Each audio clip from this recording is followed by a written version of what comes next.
Go Jackers! Good afternoon, everyone, and welcome to Rec Talk. First thing, go ahead and check us out on Twitter. We're going to put our information up and join the Discord. We're having some pretty cool discussions. That's the first place you'll see info on videos coming out. And we also had some interesting discussions. One experience I had with John Rick at Georgia Southern, my nonsense opinion on marriage and having kids. So join the Discord group if you're not already. Follow us on Twitter. If you have any suggestions for the channel, you can reach out on either one of those, or you can email the channel email. So, I don't know if you see, first of all, go out and vote today. If you haven't already, I went and voted in Cobb County. Hold on a second. All right, it seems like we've got Herschel here. Herschel, what important wisdom do you have to impart on the world? The definition of an enemy, because I've been reading, man. I've been reading. People that go to the University of Georgia can read. And A few moments later. What the heck is a pronoun? That's fascinating. I wasn't aware of that. So anyways, keep that in mind when you vote. So I want to talk about the transfer portal. I, like many others, C-Dog did a video on, I thought we were going to have a ton of people hit the transfer portal. I mean, generally when you have a coaching change especially, you're going to have a mass exodus via the transfer portal. We didn't see that. We've really only had 3 players, like prominent players, to hit the portal. We've had 6. That's debatable. No one seems to know whether Nate McCullum is actually in the transfer portal or not. I'm going to count it as he is. He tweeted that he intended to enter. So let's go through them. Ryan King, wide receiver, was a good player for us, a good wide receiver. Intends to enter the transfer portal. Linebacker Demetrius Knight, a kid that was he recruited under Johnson? I feel like he was. It's weird with all of these COVID rules and free years that you get. I think he even played quarterback at one time. Hasn't seen the field in quite some time, though. Not on the depth chart. Quarterback Jeff Sims, obviously, has hit the portal. Surprise or not a surprise, but a kid that didn't tweet that he intended to enter the portal. Offensive tackle RJ Adams, also not on the depth chart, and he's actually not eligible for a free transfer. He's going to have to sit out a year. He originally committed to Kentucky. He's from Virginia. Transferred to Tech. Now looking to transfer again. I haven't seen him get any playing time since he's transferred to Tech, though. And obviously the one everyone's wondering about is Nate McCullum going to transfer. He tweeted that he intended to enter the portal. I haven't seen anything since. On 247, he's listed as in the portal. So I'm going to take that at face value and say, yes, he's in the portal. Now, what does Georgia Tech need in the portal and or recruiting? We're going to go into Key's thoughts on this. Georgia Tech needs a wide receiver in the portal, especially if we're losing, 2 wide receivers, two wide receivers that play. So let's just go through. I've got the depth chart from the Georgia game, which is the last game we played. We're losing E.J. Jenkins. He's a senior. Ryan King, we just talked about, intends to enter the portal or is in the portal. Nate McCullum, the one we don't really know about, and Malachi Carter is a senior. We will lose him. Now, I haven't heard anything from Leo Blackburn. It appears that he has no intention of transferring at the moment. And the other 2 on the depth chart are Malik Rutherford, a big player. Look for him to step up, especially in kind of like the number 1 wide receiver if we do lose these kids to the portal, and Avery Boyd. Most of these are underclassmen. So we're going to have to hit the portal hard if, especially if we lose King and McCollum. The other thing we need is linebacker.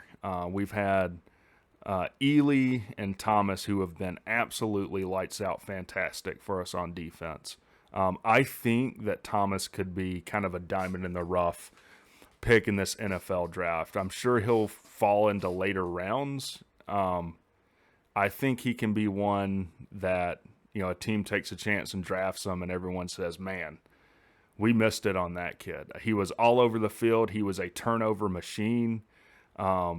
Excited to see what he does at the next level. But we've got to replace that play, right? So we need some linebackers. And the other thing is, I think, offensive and defensive line.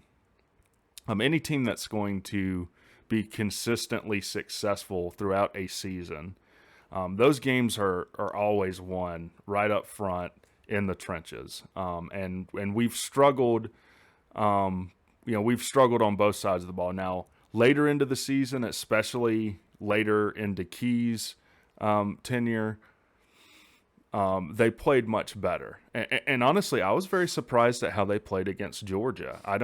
Did they get to, I think they got to Gibson once maybe, and they've got 5-star defensive linemen up front. And the same on the offensive or on the defensive side. We were able to get to Stetson Bennett. We were able to get a little bit of pressure. Big reason why it was 10-7 at half in that game. So maybe some things to build on. We're going to need some more experience on the offensive defensive line, though. Especially we are losing, Keon White. Keon White, absolute playmaker. Another kid that could be maybe sneaky in the draft coming up. Very good player, has a nose for the ball, good pass rusher.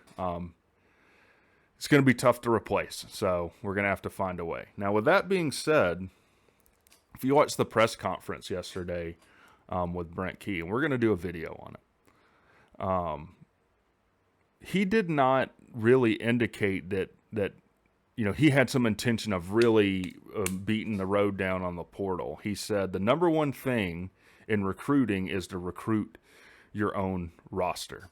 So it seems to me that instead of really hitting the portal hard, he's going to try and shore up. Maybe we can shore up King and McCollum. There's 0% chance that Jeff Sims stays. If Jeff Sims had any desire to stay at Georgia Tech, he wouldn't have separated from the team at the end of the year. Be interesting to see if he ends up with Matt Rue at Nebraska. We'll see where he ends up. So that's interesting. It seems like Key's mentality is recruit your own roster and really, he said, build the roster from kind of the ground up or from the bottom up, to instill competition. I think his intention is to really hit the recruiting trail and not so much the portal. Now we'll see. Maybe that changes. And I wanted to talk about this too, is like maybe why is that? Why is Key not really eyeing the portal so much?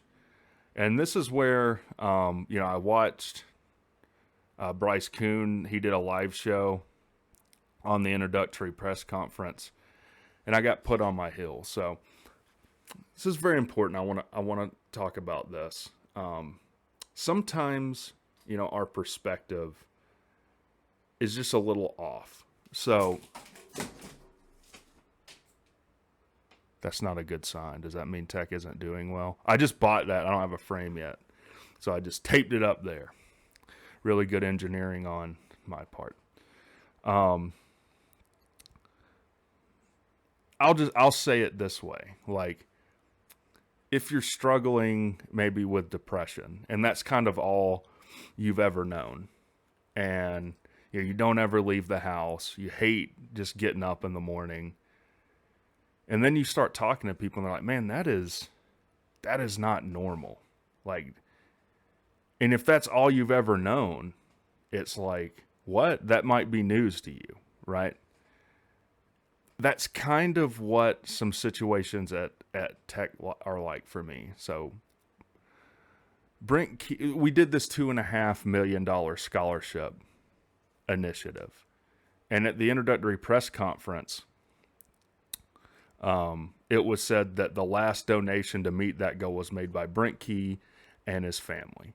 And I thought, man, that's awesome. That shows the commitment that this coach has to the team. I'm all about it. Even when it was brought up on the crowded booth, I typed, "This is amazing." And I looked real dumb. All right. Don't look through the comment section where I say that. If you definitely watch his stream, by the way. But don't look at the comment section at that point. And Kuhn's point was, this is not normal, coming full circle. This is not typical of a team. And I don't think I've really realized maybe the reality of the financial situation that Georgia Tech is in.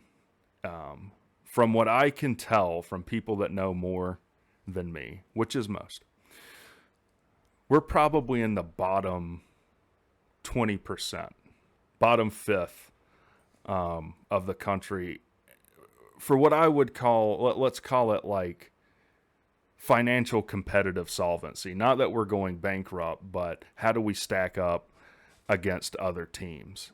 So if you're going to go and hit the portal hard, and even on the recruiting trail, you have to have something to offer these kids. You're going to have to do it with NIL, and you're going to have to do it, with facilities, marketing, and these types of things. And right now, Tech doesn't stack up. Now, I feel like you should have to publish your collective NIL as far as what you're paying players. I think this was discussed, and then as time went on, all the teams said we're not disclosing this. And look, I was a proponent of this. I know a lot of people, think I'm an idiot for that, say this is ruining the game. I don't know that it's really changed the game, though, because you have the have and have-nots. You have the Georgias, the Alabamas, the LSUs, the Ohio States, the Michigans. These teams that have, just 200%, 300% more money than anyone else has. That hasn't changed. What has changed is, I guess, they have more avenues to getting players in there. So I think, full circle, I think that is why we're not hitting the portal as hard, because we don't necessarily have the tools to get kids in here yet from an NIL perspective. And I'll tell you, I don't know how you change that. I've said before, I'm not going to begrudge what people do with their own money, and I don't exactly know how. I didn't think our financial situation was that bad. Now, with that being said, paying Jeff Collins $11.37 million, it hurts. It hurts a lot.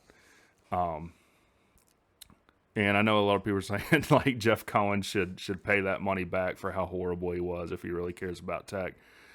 That's on Georgia Tech, though. When you sign a contract with someone and it goes sour in your favor, take the money and go. I have a lot of criticism for Jeff Collins, but Georgia Tech, Todd Stansberry set that contract up. And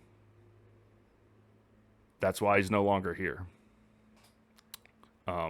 That's also why the coaching search might have been so weird at times, where it's like, well, Willie Fritz's name, this guy, that guy, Chadwell, whoever. A lot of times when coaches come in, they're going to have. Let me put it this way. Let's look at Kirby Smart. Now, Kirby Smart took the job before the transfer portal and the NIL collective. But when Kirby Smart took the job, he had specific things that he needed to take the job. And a big one was that financial commitment. He had just come from Alabama, and he's like, hey, I need X, Y, and Z financially. Georgia said no problem. Anything you need, we'll provide. Now, he got in there. Now, he also had the benefit of being able to bar players from transferring out and had a top-to-bottom complete roster. Now, all credit to him. He's become probably right now he's undoubtedly one of the top three recruiters in the country, right? So and look, Mark Richt wasn't a slouch in recruiting, right? Georgia was perpetually top 10 and top 5 in recruiting. It's just now they're top 3, right? And it's showing. But to recruit like that, you need in today's college football, and it's changed more in the past 5 years than it has the past 50, probably. You've got to be able to get that backing. Now, there's nothing I can do about that. There's nothing we can do about that. I'm going to focus on what can we do with what we have. So that's what's going on with the portal. And we already looked through everyone that's transferring in the roster. Look for the video. It should be coming out either tomorrow or the day after. Go kind of breaking down this press conference. Maybe like another state of the program. Where are we really at? What is the reality? Let's take inventory of our program and see what do we really have and what do we need to do given, the news that's come out. So I appreciate you guys watching. I'll talk to you soon.